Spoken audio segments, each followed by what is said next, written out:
the northern Ukrainian border town of Volchansk, evacuating just hours ahead of when Russia claimed it captured the town. Ukraine fighting back with the more than $50 billion in assistance from the United States approved last month by President Joe Biden. He argued for months that aid to Ukraine is a centerpiece of U.S. national security policy. If the United States walks away, it will put Ukraine at risk. Europe is at risk. The free world will be at risk, emboldening others to do what they wish to do us harm. My message to President Putin, who I've known for a long time, is simple. We will not walk away.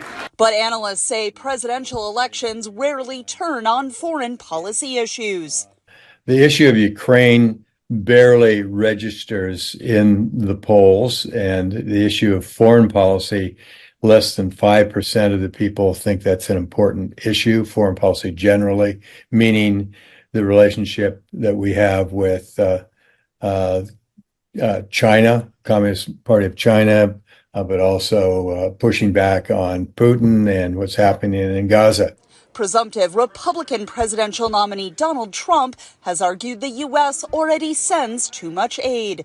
Earlier this year, the former president suggested he would not adhere to the Mutual Self-Defense Pact if Russia invaded a NATO country. I would not protect you. In fact, I would encourage them to do whatever the hell they want. That message resonates with voters concerned about American involvement overseas. The 20 years of the war on terror and the so-called endless wars probably converted more Americans to isolationism and America first, and that's why Donald Trump was successful in 2016 and why he is successful at having garnered all but officially the nomination of the Republican Party for 2024. The push against funding Ukraine's defense against Russia put some Republicans in a difficult position this election year. But after months of delay, House Speaker Mike Johnson, a Trump supporter, brought the aid up for a successful vote. I would rather send bullets to Ukraine than American boys. With protests against the war in Gaza taking place on college campuses across the U.S., analysts say there is a bigger election season discussion about how U.S. aid is spent abroad.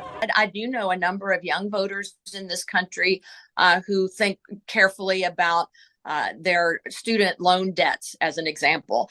Why are we spending these billions and billions of dollars sending armaments abroad to Ukraine and sending armaments to Israel? Why aren't we using those monies domestically for other issues that need caring for in this country?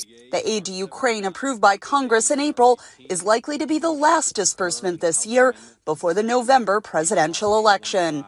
Katherine Gypson, VOA News.